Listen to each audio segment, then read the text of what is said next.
Who saw The Conqueror of Shamalama Ding Dong? Okay, the movie. Cool. Shambhala, sure, if you like. Yeah. Hi. Yo. Hi, Chris. So, the voice actor, Jamboree. I named it because it sounds sort of Disney-esque, like the Country Bear Jamboree. And that's pretty much where the fun stops. But we're going to do, I guess, voice actor Q&A. How many of you went to any panel that I've done before? Oh man, now I gotta come up with new stories. I don't have any more.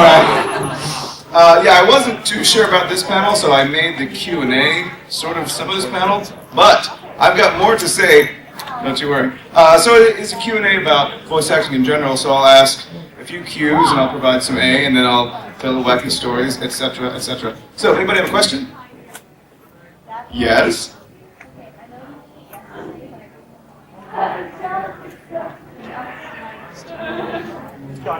You know what's really weird about this? First of all, I'm getting deja vu, which is French. And second of all, it's weird because you sat in the same place. Is everybody assuming their same seating chart from last night? Yeah. Oh man, this is going to be a grudge match. Okay, you promised me the same seat. And I'm sorry, your name was, or is? Bree. Okay, ready? Happy birthday to you, happy birthday to you, happy birthday dear Bree, happy birthday to you. And many more! Okay, a little hoarse. That was the falsetto version. Anyway, namaste. So anybody else with a question about stuff and things and stuffing things? Yes? Stuffing things. Like around 11:30.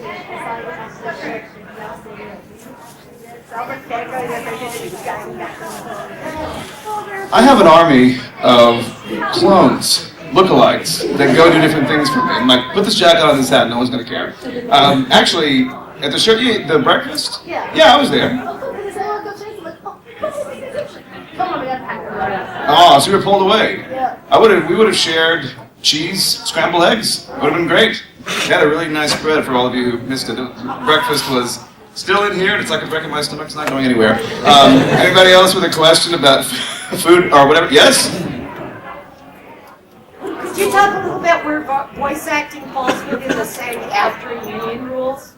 Ooh, we've got a nuts and bolts question, everybody. This is real. Well, that's a really prickly subject, of course. You're talking about union versus non-union voice acting work.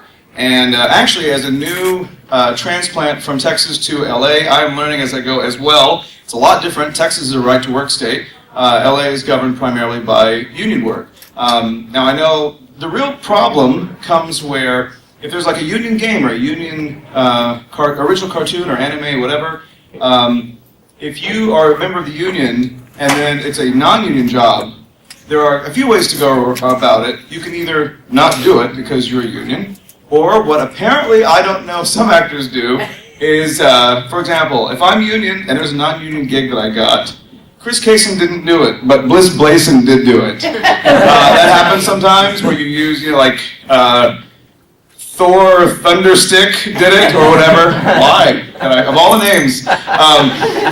Or you could do a thing, I believe it's referred to as FI-Core, where you are, or financial core, where you're technically, you're paying into the union, but you get all the benefits of both.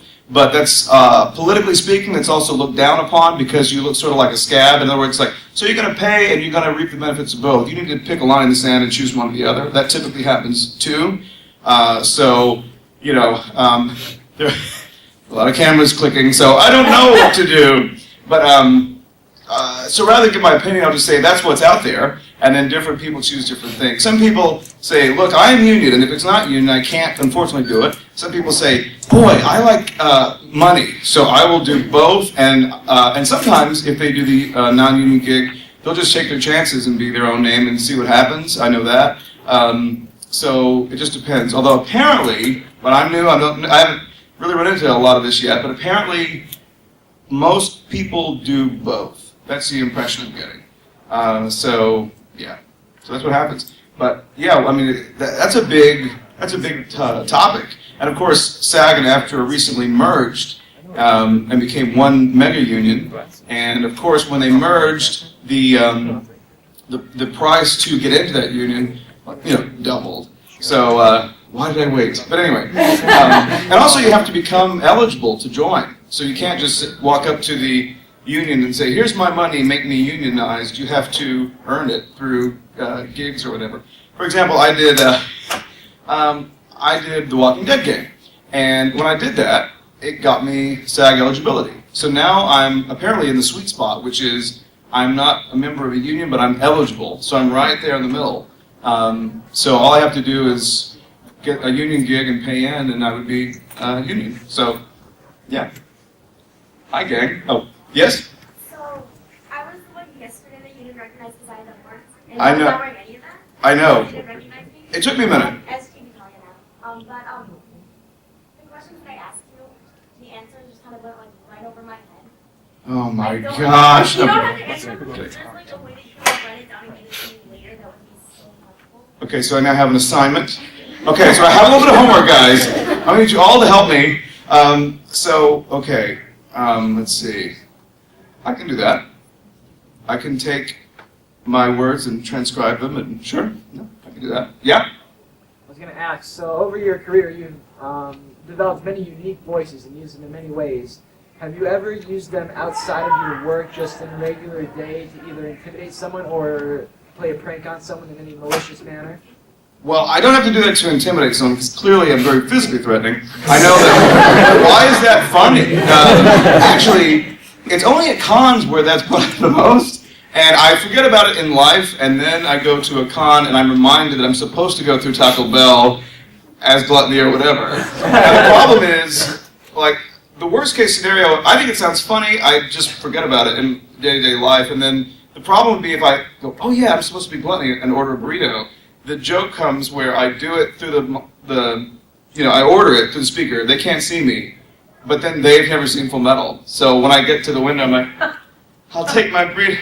See, it's a show. I'm not crazy. I just want to sit down and think. That's awesome. That would be a bad night for me. Although, believe me, it wouldn't be the first awkward thing that's happened to me at Taco Bell specifically. But no, I haven't done that yet. Or a prank call would be another example where you just. But no, although I think I knew somebody who would sometimes answer, like they'd pick up, which is a mistake right away. Like, unknown call, okay, can I sell you whatever? And they do just like some woman's voice and they're a dude. Like I've heard of that.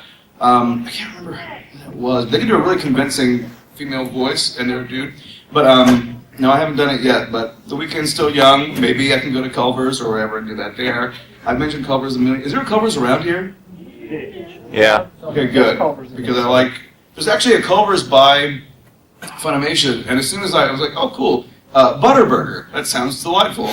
And I looked at the sides, like, blah, blah, blah, blah, cheese curds. I know where this is from. This is from around here. Okay, because I've never been to a place where cheese curds are offered as a side, and they're a delight. And once again, talking about food, it didn't take me long. Anybody else have a question about something? Yes? My friends and some adults know that we're using computer, and they said, why don't you just do that fan dubbing thing? But I heard a rumor that fan dubbing is illegal. Is that true? I've heard that too. I don't know. I don't know. I've heard that too. Maybe it depends on, you're talking about fan dubbing and is it illegal? We could open that up to the floor. I've heard both sides. I don't know. I know that, is it not until it's distributed for money? I don't know the rules about that, actually. I've never done it, but, is fan dubbing illegal? It usually depends on whether it's a parody or not. It depends on if it's what? Like if it's a parody or if it's under the free use, like if it's changed in a different way, like for education or something, or under parody laws, like Dragon Ball Abridged is, they still have to show like a notice about this isn't licensed by Funimation or Toei, and please support the official release. But, Funimation actually allows it, and they're okay with it, but I don't know, maybe it depends on the company as well.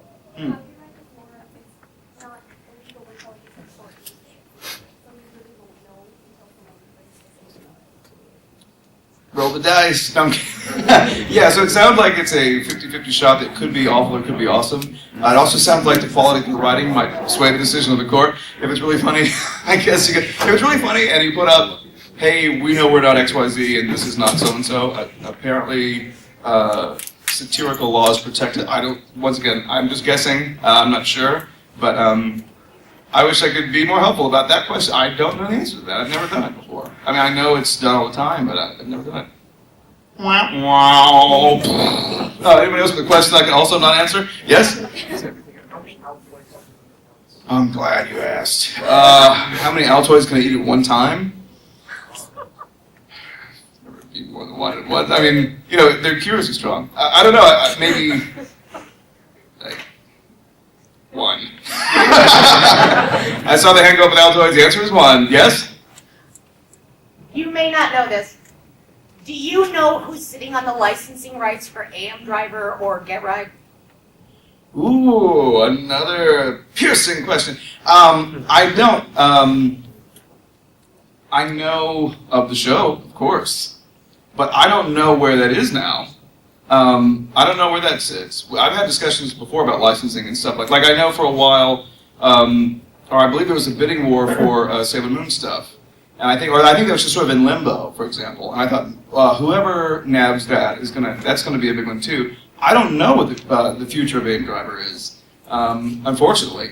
But yeah, I remember the show very well. But I don't know. I don't know who's got it. I don't know if it's just sitting in a drawer somewhere or if it's actually being discussed. I'm not sure.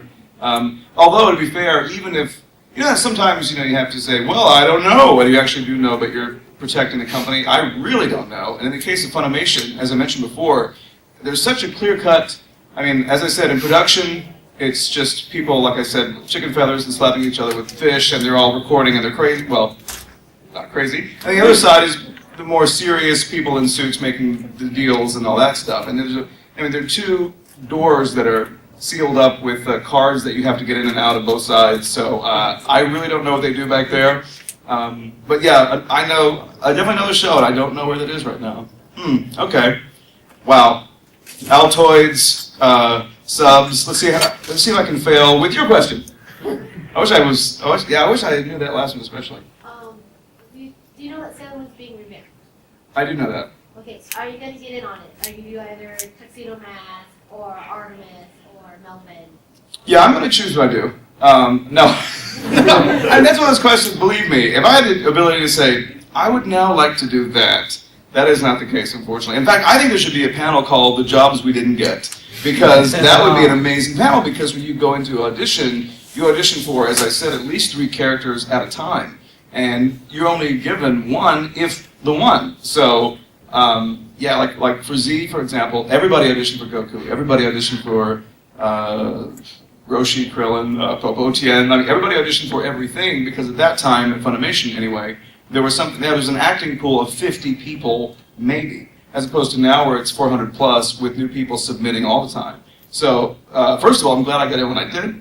And second of all, yeah, we audition for all stuff all the time. So, yeah, I would love to be a part of that show, because once again, it's being a part of something that's so iconic would be really cool. Like Attack on Titan, I'm in that, being killed by Titans left and right, and I'm in it, but I'm being, I'm like, he went that way, or whatever. But I love just being a part of that iconic show. Or more recently, I was a talking cash register in Space Dandy, and that was fun, or whatever. So I like just being here and there and being parts of stuff like that. It's really fun. So yeah. Who has failings with Funimation? Exactly, nobody yet. That's why it's a bidding war, and I think it's just sort of in limbo. But to my knowledge, nobody's laid claim to it yet. But I'm just saying, like, whoever gets it, that's one of those really big iconic shows, and so I'll put it this way, I hope somebody good gets it, because that's one of those shows that need not to be destroyed by poor dubbing and writing. Yeah? Is there anyone or anything you have not worked with that you would love to? Yeah, actually, well, Chris Cason and I have a joke that, I wanted to, I directed his brother Greg loads of times, but never Chris, and I always wanted to. And the time that I finally was able to get him in and cast him for Birdie the Mighty Decode, and I was ready to go, I was directing, that day I had to go, it was like a Friday, and he was all set up, and I wanted him, but I didn't know where in the schedule he would be. Well, they put him on a Friday, and that same Friday morning I was supposed to go to a con. So, I had a sub-director direct him. So he's in the show, I cast him, and I never directed him in my life. And so to this day, I've still never directed Chris, and that bothers me. Yeah, there are a lot of people that I mean, of course, would love to work with. And that's what's cool about being a director is that when you're an actor for an anime, you walk in, there's 2 other people in the room, you go in and do your thing, and you leave, and you forget it. But as a director, you see 5 and 6 and 7 voice actors a day, and so you really get to know who all's doing what.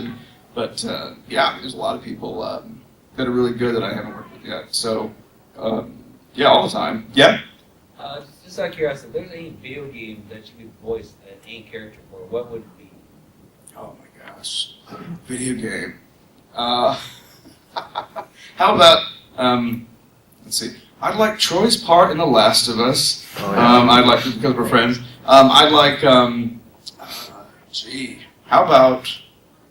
I don't know. I'll just say Batman. Batman by default answer. Could I vocally even, like, would I even cast myself as Batman? No, but I would do it just because it would be ridiculous. I would be the first wacky Batman, which worked so well when I was wacky Mecha Man. But anyone else with a question about stuff and voice acting thingies? Yes? Are there any good voices you can do for characters that you don't voice? Well, that's like one of those Zen questions. Like, are there, okay, so the question is, are there good voices I could do for a character that I don't voice? In other words, like what voice would I do for Batman? Or how do you mean? Like, can you do voices for characters that you don't voice really well? Okay, Yeah, I'm lost. Like impressions for other voices.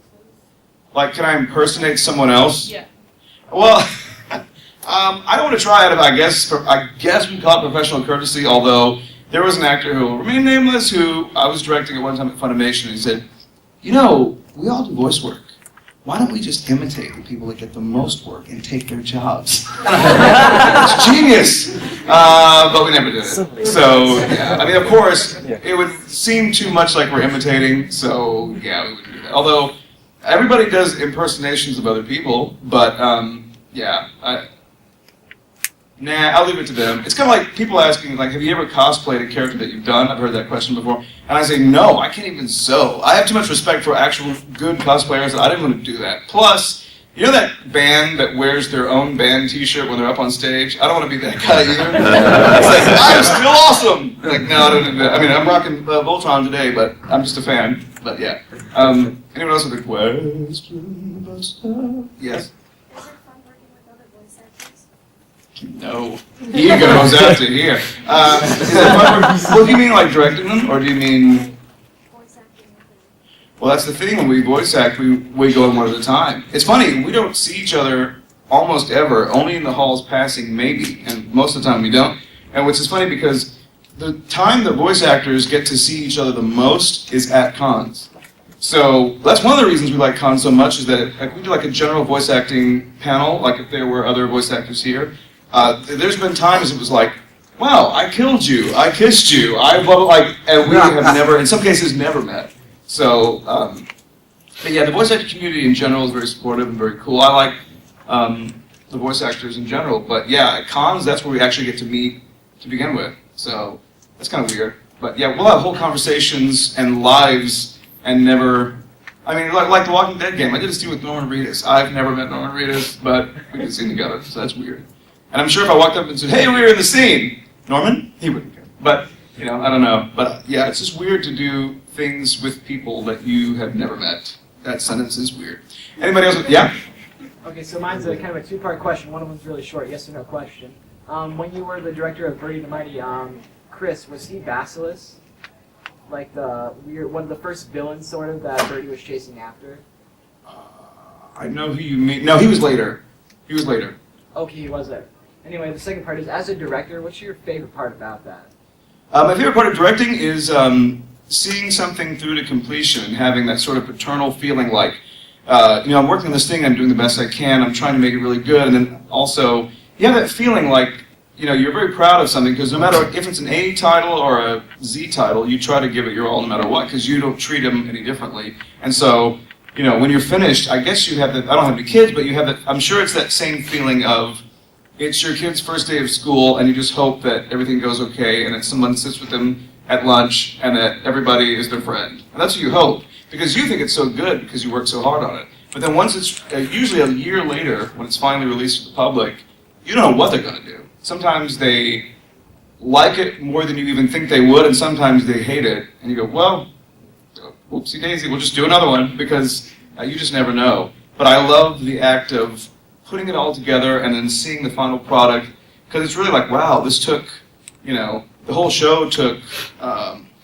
6 months to do, and now I can sit back and see, because it represents all these hours and all these days of coming up with different things, and to see it as a whole is pretty rewarding. So I like that part of it. Although, that's also the thing I like, that's the reverse of what I like about voice acting, which is you can walk in a, overalls and a Tasmanian Devil t-shirt and a flip-flops and go, blah, blah, blah, bye, and you never have to think about it again. So there's kind of like the feeling of like, you handle what I've done and leave. So that's kind of the fun part of voice acting. But I actually like putting stuff together. I like shepherding, I guess you'd call it. So that's pretty fun. Anybody else with a question? Yeah? What do you have to do before directing, like being the director of a production? You mean like what do you do before you start directing it? Yeah, experience-wise. Oh, well, I directed some, I went to an actors conservatory and I did directing there too, stage-wise, as did Chris Ayers, I know, and a lot of other people. And then when it comes to voice directing in the studio, you kind of learn by doing. I believe the more you do, the more you get to do. And in the case of Funimation, if I was there a lot voice acting, I could see, obviously, I knew what the acting part was like, and I could hear what the director was doing, to get me to do X, Y, Z. So I kind of got a feel for it. And from my prior directing experience and being an actor at Funny, I just sort of, and also perseverance. I had to really say, I have to direct. You have to really be the squeaky wheel. And then finally, they said, okay, and I started to do it. So yeah, I was just, really thankful to that company, because working with him, I got to go into script adapting and voice acting and directing. So it's pretty cool. I like that I have that sort of like arsenal now. Like now wherever I go, I can do those things, and it feels cool that I can do those things, no matter what company it is. So, yeah. Do you like directing more than voice acting? Do I like directing more than voice acting? Oh, I thought about that question before. They're almost equal. Maybe they are equal, because they're so different. I guess today I'll say they're equal, because I like them both a lot. Writing I enjoy, but a little bit less, because it's I like collaborative. I like working with groups and coming up with stuff. And when you're writing, I enjoy it, but it is very solitary. You're in a room, in the dark, typing away, getting frustrated, once again, substance abuse, and you're just like, what am I gonna do? So there's that, and so that is, for example, this whole weekend, when you did not see me, I was in my hotel room writing a script. I've been writing this whole time I was here. And so it's just kind of like, it's very much like night and day. Like when I go back home, if I'm not voice acting for a few days, I'll be writing. So then it's like me in a little room, writing quietly, and then me talking to large groups of people, getting on loud planes with big crowds, and so it's like it's either one or the other. It's really weird, it's like highs and lows. So it's, but yeah, I'd say they're equal right now. And then writing, less collaborative, but I enjoy it. Except, like I said, the worst part about script adapting, period, is when it's, I've used this example before, my dog has fleas. So it's my dog has fleas and it's my dog has fleas. Well, those second half flaps were not there, but I have to convey my dog has fleas in 2 flaps, and so that's like, that's really hard. So, anyway, yeah. Will you be returning as Holy Roman Empire for seasons 5 and 6 of Italia? I don't know yet. Well, they have season 5 released this summer and stuff. Season 6 I don't think is coming to Japan until 2016. Okay. Okay. I'll put it this way, I haven't done anything yet. So, I guess not. Because, I haven't done it in a while, so I guess not. But, of course, that's the other thing, too, is living in LA, they record that in the Funimation, so we'll see. But, I just got back from Dallas not too long ago, and that's where I was able to do Space Dandy. It's really cool now, because now when I go back into town, I just send out stuff to the directors and say, hey, I'm in town, if you have anything, let me know, and if not, it's cool. Sometimes they say, yes, we do, so that's fun. But no, I haven't gone back to do anything yet, so who knows? Any other question? Wow, it's very cool. It's very Sunday in here. It's like, Open up your handles to page 78, the old rugged cross. Yes? Was there something specific that took you to LA, or was it just it's time to make this change? It was time to make a change, because for me, I love working with Funimation and doing anime stuff, and I would still do it, or I do still do it there, but for me it was just kind of like, in a way it was almost a light of fire under me too, because I was under the, I was in the Funimation building all the time, and I thought, there's probably something in another building, but I just don't go to there, because I was getting, I think, complacent, so I wanted to go to see what else could be done. Plus, there they have more original programming, original animation, and they have a lot more video games that they do. And I just wanted to broaden the scope of what I do. So in other words, I'm attempting to practice what I preach, basically, by saying there's other avenues, other things you can do using your voice. And so I wanted to finally go, yeah, I want to see what else is there. And it's been fun so far. I mean, I've been there since October 29th is when I moved, so I haven't been there long. And I've been traveling so much, I kind of still don't feel like I'm there. So, but it's cool. And the weather? Great. Anyone else with a question about stuff? Yeah? I think we all get that feeling like, I want that next season to come out, or I want that to be converted to an anime. Would you say that feeling is more or less intense on the production side? Oh, you mean wanting the rest of the show to continue? Yeah. Actually, that depends. If you're backlogged with other stuff and you know you're doing it and you know it's probably coming, then you just feel like, okay, I know it's there. If you had a really great experience, like there are some cases where, based on the success or the lack of success of a show, they stop doing it. A good example is, I don't know if you've ever seen Case Closed or Detective Conan, or you know what I'm talking about? I love that. Well, it was on Adult Swim, believe it or not. I don't know if you remember that. It was on Adult Swim for like, boop, and then it was gone because it was not embraced by the Western audiences, unlike in Japan where it's still going on. But in Japan it would be there, I think it's something like 8 p.m. it's being shown on prime time. And there's something for everybody. Kids can watch it, adults can watch it. But I guess for Adult Swim, maybe the feeling was, well, we want more, I don't know, maybe they were turned off by the look of a little kid with a bow tie solving crime. Maybe they felt like, we want more awesome action-y robot stuff. I don't know what they were thinking, but it didn't last. And so we wish that would go on forever, because the directors who worked on it loved working on it. And that's one example where it's like, oh, it's over, and it's probably not coming back. That's sad. So I've had that feeling before, yeah, definitely. As I said, you feel so paternal. If you had a really good experience, you want it to keep going. Sometimes it's too bad just waiting for the second season to show up. So that too. Yeah? I was just thinking, maybe Case Closed would have done better now that bow ties are cool. Jeff Goldblum, for example, he's bringing it back. Yeah, a lot of people are wearing a bow tie. Now, have you ever tied a bow tie? I have never tied a bow tie. I'm afraid of it. There's just too much going on. It looks like a little loose butterfly. I don't know how to put it together. Yeah, normally it was relegated to, usually weathermen would rock the bow tie, but now... Matt Smith. Say what? Matt Smith. Right, Matt Smith. Yeah, so, exactly. So maybe we can bring... Guys, this is a groundswelling. This is what we're going to make come back. I wish, because I love working that shit. Actually, my first ever writing assignment ever was Case Closed. That's a funny story. I was adapting, and it was a two-parter, and so, for those of you who haven't seen it, at the end of part one, it's, the butler is dead, who done it? Womp, womp, womp. And then you wait for the second one to go, and the murderer is, womp, womp. Sound effects.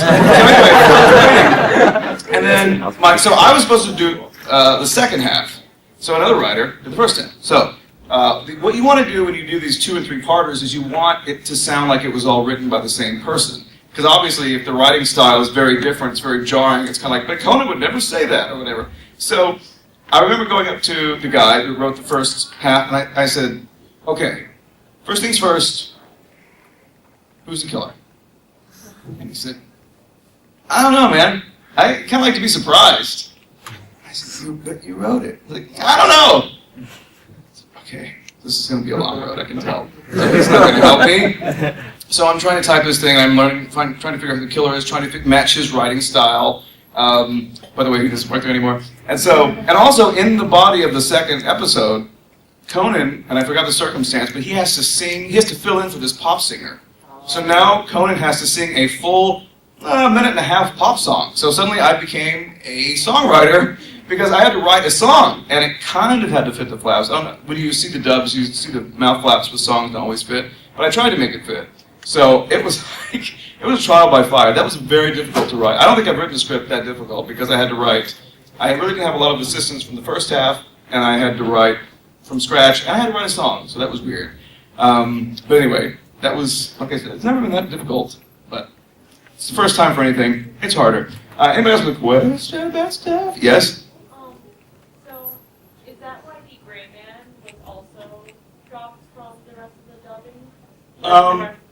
D. Gray Man, probably. Well, D. Gray Man, Kodacha, there's been a handful of shows like that where it's just kind of like, oh, we can't afford to make this anymore because it's not doing whatever the expectations were. I mean, not just Funimation, any company has that, but I think so. I think that's what happened. And I was also wondering, what do you think is the hardest part of your job? Which job? Voiceovers. The hardest part of voice acting? Well, probably the hardest part of voice acting, in addition to coming up with different trying to challenge yourself all the time is the most difficult thing, but also the technical thing of just, for whatever reason, I play a lot of characters who tend to scream a lot and yell a lot. Face McShooty from Borderlands 2 would be the greatest example, but that's where, and by the way, that character is just going 0 to 60. You're never called upon to yell that much in life. You might be mad at somebody or be angry in a car, but you're never going to be like, I just yell for 15 minutes at the top of your capacity head voice. That's very difficult. And so really the difficult part, technically, is just trying to make your throat not hurt and work. So that's a big one. In fact, I went to an ENT not too long ago to see if I had vocal nodes, which is like the scarring of your vocal cords.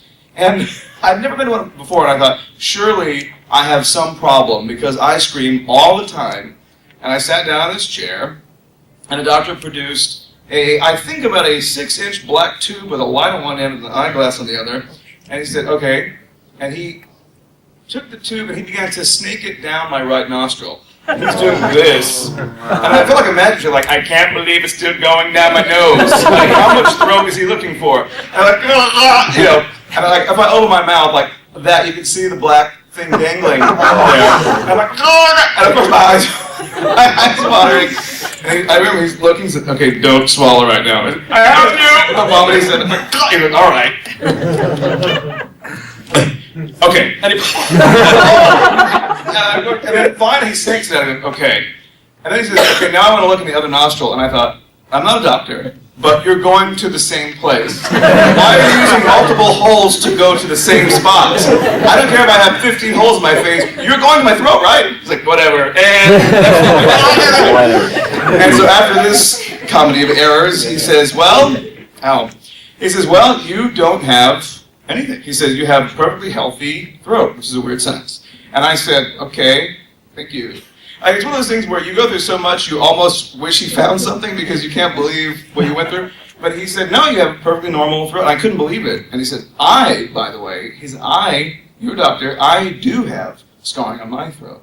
I said, why do you? You don't yell. You're not yelling at me. He said, no, but you hear what I'm doing right now? I'm talking to you and I'm telling you about what you have or don't have. I said, yeah. He said, I do that all day with 12 patients a day or whatever, 6, whatever it was, every day. He said, I talk every day. He said, teachers, singers, doctors. He said, you're in a group where, you're in a very high-risk group. Or we're in a very high-risk group. And he said, and your voice acting thing, he says, obviously you're very high-risk too, and I can't say that you'll never have it, but right now you don't have it. So I said, okay, cool. So I left there with my doctor that had nodes, and I was fine. So I will scream another day. So I was just like, cool. So I'll see you in another 10 years, doctor, because I'm fine.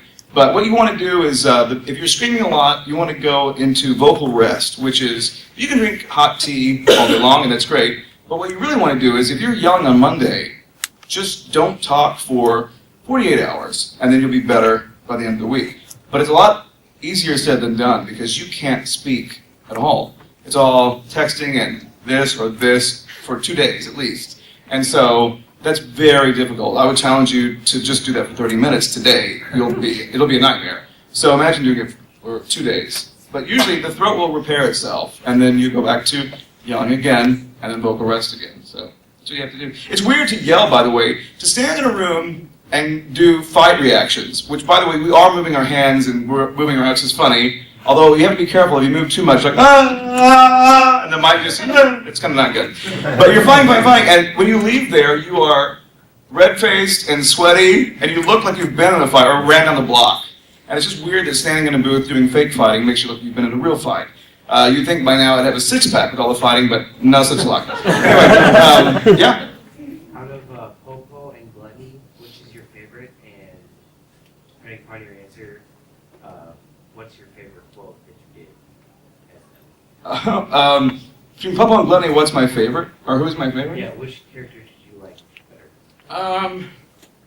I feel like I recorded Gluttony more, but they both... Well, Gluttony doesn't say full sentences very often, but I guess I'll say, at least for today, I'll say Gluttony because at one point in The Conqueror... Who saw The Conqueror of Shamalama Ding Dong? Dip, dip, dip. Okay, the movie. Cool. Shambhala, sure, if you like.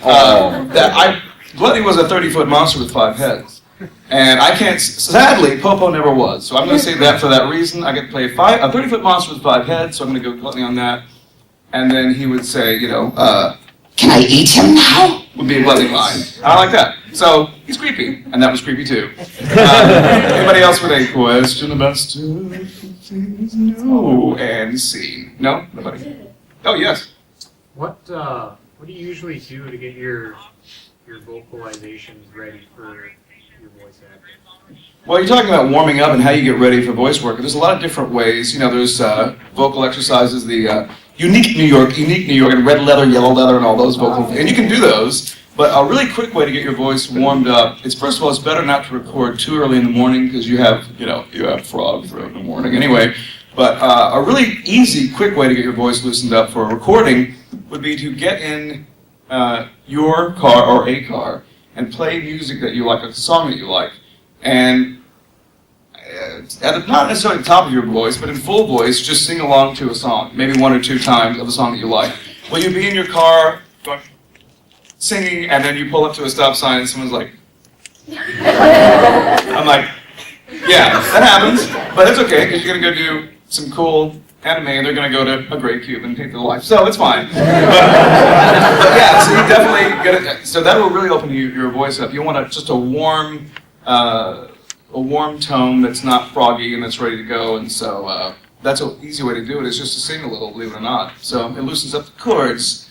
Anyone else with a question? Yeah? So you told us about that way to kind of help heal your voice by not talking for 48 hours. Can I assume that you've done that before? Yeah. Has that ever caused any weird circumstances with others and they didn't know why you couldn't talk and you were just like... I wish that it was like that. It was like some wacky, episode of like an '80s sitcom, like wah wah. But no, my close friends or family would know why I'm like, like they know what I'm doing. So no, not yet. But now it'd be cool if I was on vocal rest and going through a Taco Bell drive-thru. Now what happens? So now would be like, I guess I slide him a note. Which like no, and like no, I just want food. Oh, I'm talking. Oh, that's right. Yeah, there would be a problem there. But no, so far that hasn't happened. But or I'll just stay away from people as much as I can sometimes too, to avoid that thing, to go to the grocery store or whatever. It's like, yeah, that would be weird. So I try to stay away from people like that for just as much as I can. But yeah, so far it's been pretty worry-free. Somebody had their hand up right here before, I thought. Yeah, you did. What episode was it from Captain Pudding when you did write it? Who was the killer? I can honestly say, once again, wow, this has been a Sunday of disappointing answers in my opinion. I don't remember. I remember reading it, but they have the episodes, but not who directed it, so like, there's like 3 different two-parters. Which one is it? Well, I will, yeah, and sometimes there are even 3-parters, but I will say, in the case of the 2-parter, where Conan has to sing a pop song, and I wrote the second half, the good news is, I directed it too, and by good news I mean, we used to do reviews, so at the end of it, so the contract is over, the episode's finished, and we write little reviews, like, what did you think of the engineer that's literally 6 inches to your left? I didn't like it. Or whatever, like, it was very creepy. Or like, he had one too, where it's like, I thought that guy was a jerk. And so, like, hey pal, hey, I hated everything. And so this kind of weird, those don't happen anymore, but I always thought that was kind of destructive, really. Because sometimes, inevitably, you're gonna go into his computer to open up something, and you're gonna see like, he hates me, or whatever, so that's always a weird thing. But it was a check mark, like, what did you think of the engineer? What did you think of the experience in general? What did you think of this? When it came to what did you think of the script, when I wrote it, it's like, this is easily the best script I've ever seen. So that was great. So I got to give myself an awesome review. But also, when you're in the booth too, you're constantly rewriting anyway. And so, you know, what was great, if you write what you direct, when the actor comes in, you can say, no, it's like this, or I meant it like that, or you can really explain because you know exactly why you wrote what you wrote, so you can explain it even better to the actor. So I like that advantage a lot. But, so yeah, I don't remember the number, but it was way back there. Was it, you don't remember the title name? No, I think that was, let's see, I think that was like 2003, and I don't know what I had for lunch yesterday, so sadly I can't remember, although I know what I had for breakfast, and it was a delight, to be fair. But yeah, I don't remember exactly. I wish I did, because the song wasn't bad. I was actually kind of proud of this pop song that I wrote. Of all the things, I was like, that's a real toe tapper, but I don't remember which one. Yeah? 2 questions. One, what was the first job you ever had? And second, what's the first character you ever voiced? Ooh, first job, first character I ever voiced. The first job I ever had was at a wax museum. Because, yeah. Not a lot of people can say that, I'm learning by the laughter, but yeah, it's true. I worked at a wax museum, and it was weird because it was a half wax museum, the other half was a Ripley's, believe it or not.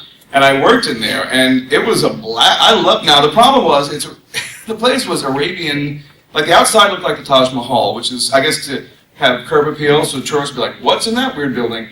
But our outfits at the time were sort of like Arabian themed, but they were pink vests with like little jewels on the outside and these sort of flared black Arabian looking pants. So that was awkward. And then, but the only job you could do at a wax museum, at least that side, was you had two. People would come through with their little paper tickets and you would take a hole punch and you would punch their ticket to prove they'd gone through. That was job one, by a little turnstile thing. And the other job was to just walk around the walkie-talkie, which made 15-year-old me feel very important. I had to walk like, yeah, we've secured the perimeter, the Marilyn Monroe wax figure is fine, or whatever. And they had little reader boards, and we would either go, everything's fine. So we would go from those moments of being awesome to cleaning the reader boards. So like, hold on everyone. It was awesome. So we're either cleaning or being security, which was a weird combination, or especially like, hey, slow down! And then, I don't know how much you can respect somebody with Windex, but it's weird. So anyway, walkie-talkie in one hip, Windex in the other, and Brasso. So that's what we did, but we had the best time. There's a part at the end that was my favorite anyway, because I love scary stuff, as does Chris Ayers, but there's a little part that, like the scary wax figure, like Dracula and Freddy and whatever, and it was its own little thing, and you could choose to go in or not, you could walk around it.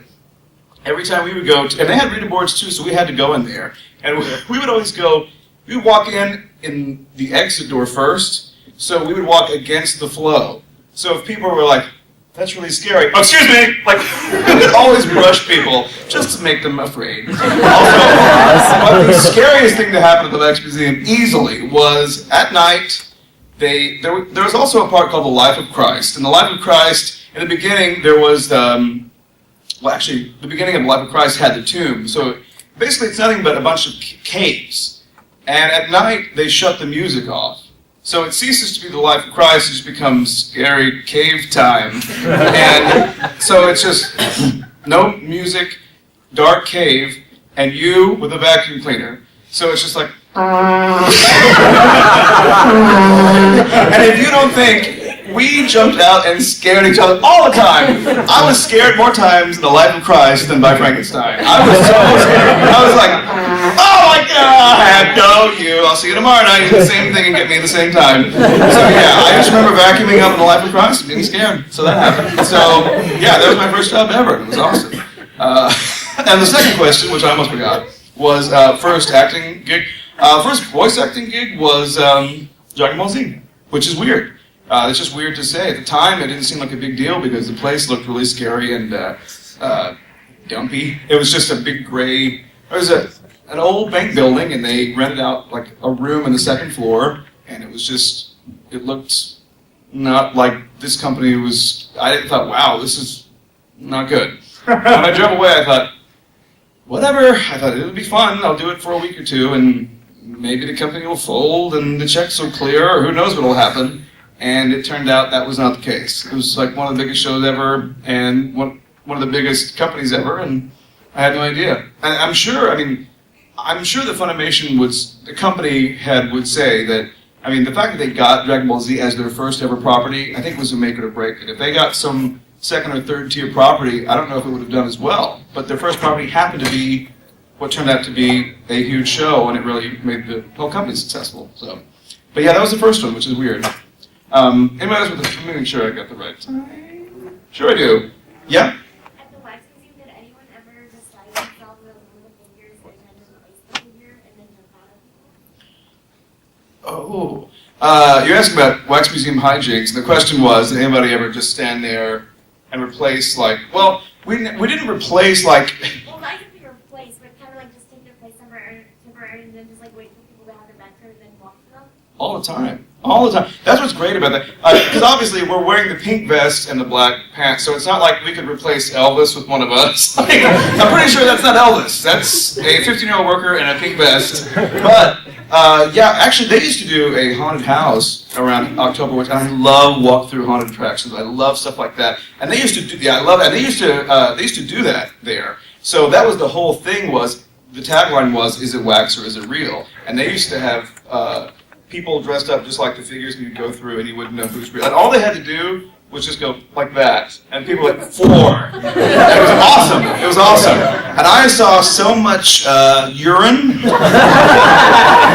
I saw some fainting people, which is great. That's got to be like the cherry on top. If you work at a haunted house and you made somebody like flutter and faint, victory. So yeah, that's what you want. And I saw that, and that was the scariest haunted.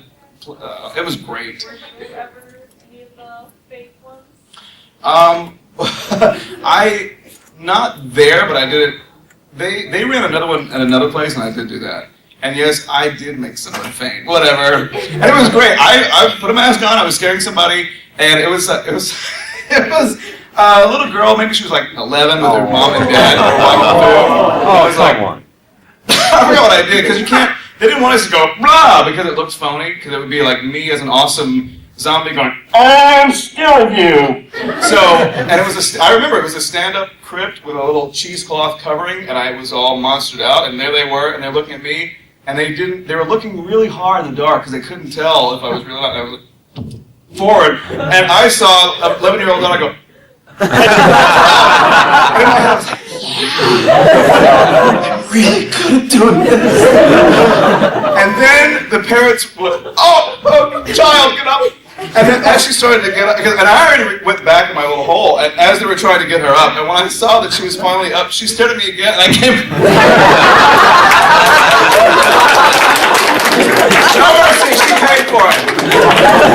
I was like, yeah. And she was like, and she, then that's when the parents got me. Come on. That's what we do. So that felt great. And I decided it's almost more, well, sometimes it is more fun to scare than be scared. Just the act of just knowing, I guess it's a power trip, but no, it's just watching other people's faces freak out when you're like, this is just a room and I'm a human being in a dark room and you're just soiling yourself right now. But just the idea that you can go forward and they go, oh, I am Lord in heaven! It's fantastic. So that's pretty fun. Anyway, anybody else? Now I'm talking about wax museums and scaring people, which I also like. I love it. Halloween. I love Halloween, yeah, I love it. Dark rides and scary stuff, yes, in the back. What was the most taxing character you had to play, whether it was on stage or in voice acting? Ooh, the most taxing character, voice acting wise, it was probably, actually voice acting wise, I would say Facebook Shooting, but that was just one day.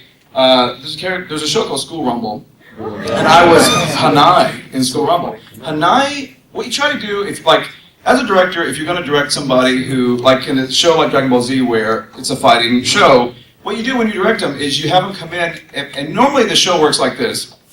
Talk, talk, talk, I hate you, no I hate you, and rising action, and fight, and resolving. It's like, and friendship, babality, or whatever.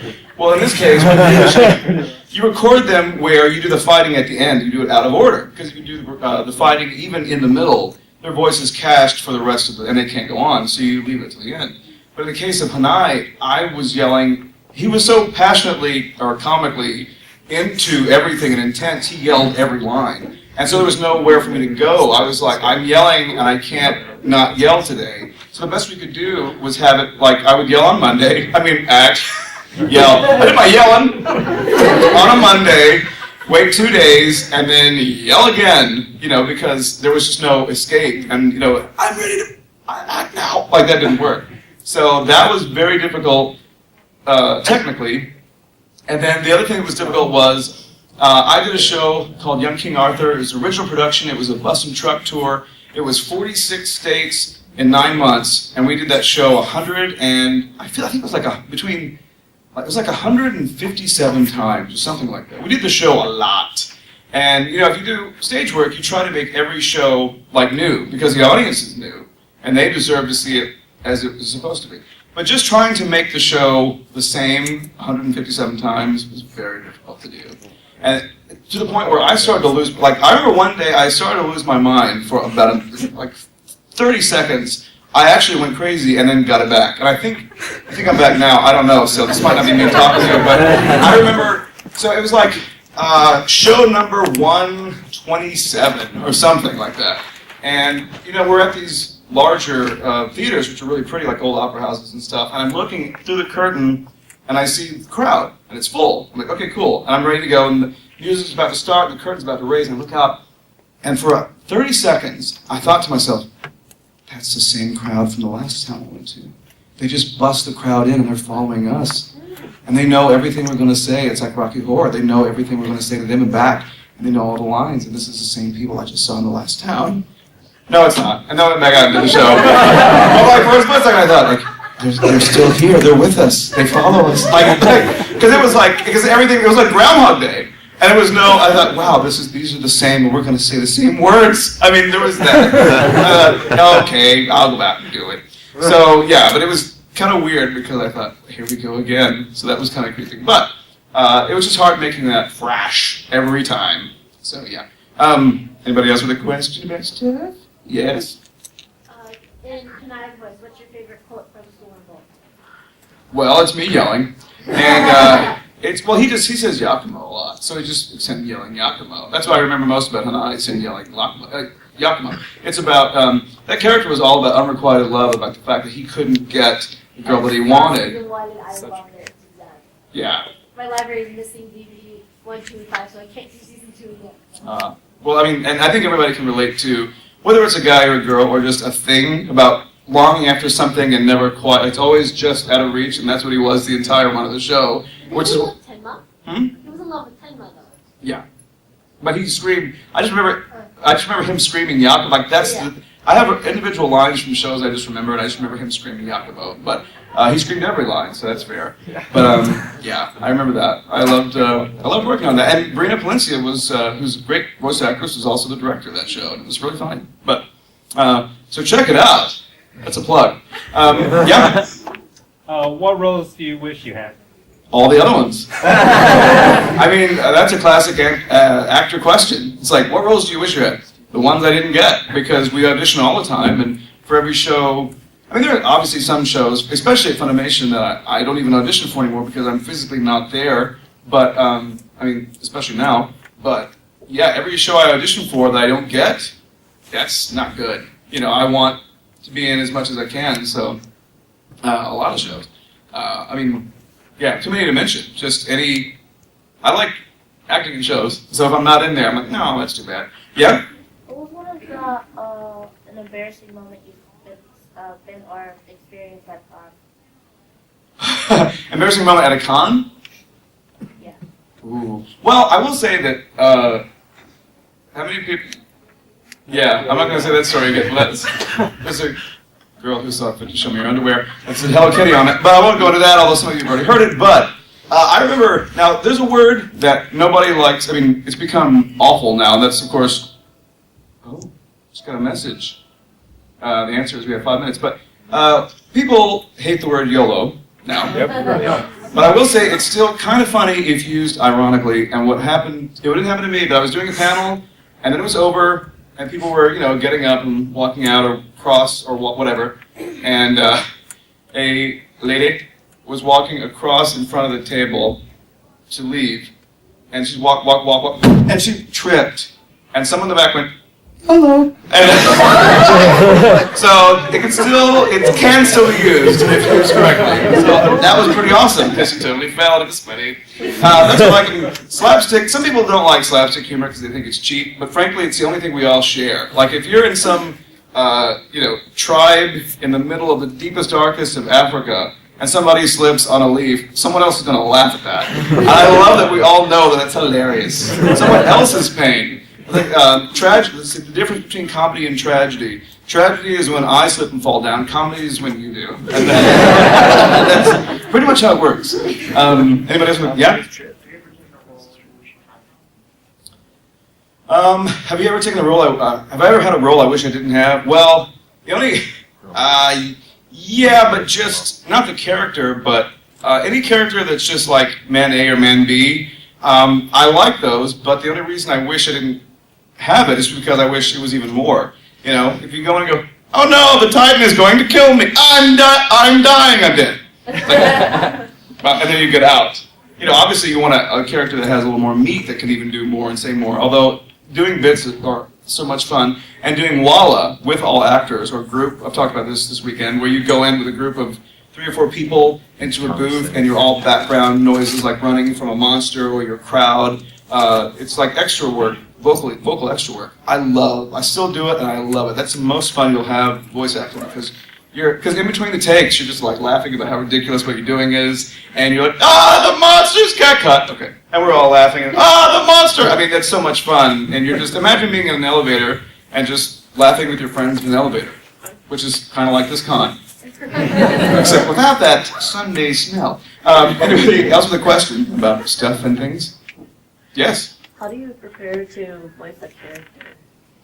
How do you prepare? Well, apart from the vocal warm-ups, what you really learn when you do voice acting specifically for video games and anime, is that you become very good at, it's kind of like sight reading or ad-libbing, improvising right away. You can look at a character and see what they look like, how short or tall, are they bad guy, good guy. You can kind of figure out what they would sound like, and the director will lead you to that too. But it's fun to take 2 or 3 different kinds of character types and put them together to make something that you haven't done before, and that's really the fun part. That's what I like. I believe if you're into voice acting or want to be a voice actor, really I think there's really 2 roads. It's either you have a voice that just your voice is what people want. That's the sales point. Like the inner world, what man? I mean, if you have the inner world voice, they want you to do that, and that's cool. Or you have a voice that you can change, a voice that you can do different characters and stuff like that, where you're almost a utility player that can be put in different slots, and that's good too. So you want to be able to do one of those, or other archetypes too. Like if you have, the wide-eyed hero voice is used. I mean, there are a lot of actors I can think of that fall under that category. Or the low-voiced villain in a world guy, or the person who can do different voices. I mean, is that 3? Anyway, just having a voice that is marketable, or being able to change your voice to make it marketable. It's one of those 2 things. So yeah, that's the fun part, I think. Oh my gosh, how are we doing? The answer is, we have like time for another, yes? Do you have any memorable stories about voice booth hijinks or pranks with other voice actors? Yes, I do. We have a minute, but yes, I do. I remember, okay. Wow, this is going to seem like I paid you to ask me that, because I exactly have one. And I don't like pranks because, like I said, a joke is when you and I tell a joke and we're both laughing, and a prank is when just I am. So I don't like pranks for that reason. I think it's kind of cruel, but Rita Palencia's brother, Gino Palencia, was a new engineer at Funimation. He loves scary stuff and monsters the way I do, and for his birthday I thought it would be funny if I gave him a 6-foot mannequin that he could dress as a zombie to put in his office, because who wouldn't want that? Well, so I put this body basically in my trunk, and I took it out in the morning, and I presented him with this body in the morning. He was like, "Oh, this is great, thank you." And then I went back to the studio to record, and I came back, and in like 15 minutes it was totally dressed, and I thought, "You already had a mask ready to go?" Whatever. So he had a zombie in his office, which is really cool. I think now it's in his apartment. Anyway, we were recording Tsubasa Tokyo Revelations, I remember. And Colleen Clinkenbeard was in, And so I know there's a zombie in the building, and it's time for lunch. And I said, okay, bye. She goes out for lunch. And I'm talking to my engineer, and I said, you know, we have an opportunity here. We have a 6-foot zombie. She doesn't know we do. And he's looking at me, he was like, so I should tell you the way it's set up, where the way it looks is, let's see. She walks in like this door, there, I am, and there's the engineer. Hi guys. She walks in this door, and this is a recording booth right here, where the plexiglass wall is right here. So here's the mic, she's talking. So it's like a room within a room. So, anyway, front door, walk, walk, walk, glass door. Okay. So we took the zombie, Manny, the mannequin, and while she was gone to lunch, I pick up Manny, and I take him into this room, and I open the door, and I put Manny right here on the inside the door. Turn out the lights, close the door. So he's behind the door, she can't see, and the lights are out. So we go to lunch. We beat her back, which is the whole point. And then finally, the engineer got back from lunch, we're like, she comes in, and we're like, hey, it's gone. And it worked better than I hoped. It worked exactly. Here's exactly what it looked like from my point of view. I am now Colleen, which is weird. Wow, this is a bad floor. Hi guys, how's it going? Hell yeah. Had a great lunch, yeah.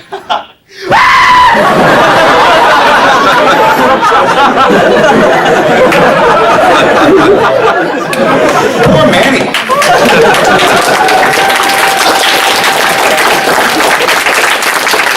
Like I was back in the Wax Museum, how right. And I mean, Manny the Mannequin almost was like, because it was basically made of like balsa wood. It was made of nothing. But she was totally worked. And to the point where we were like, gotcha.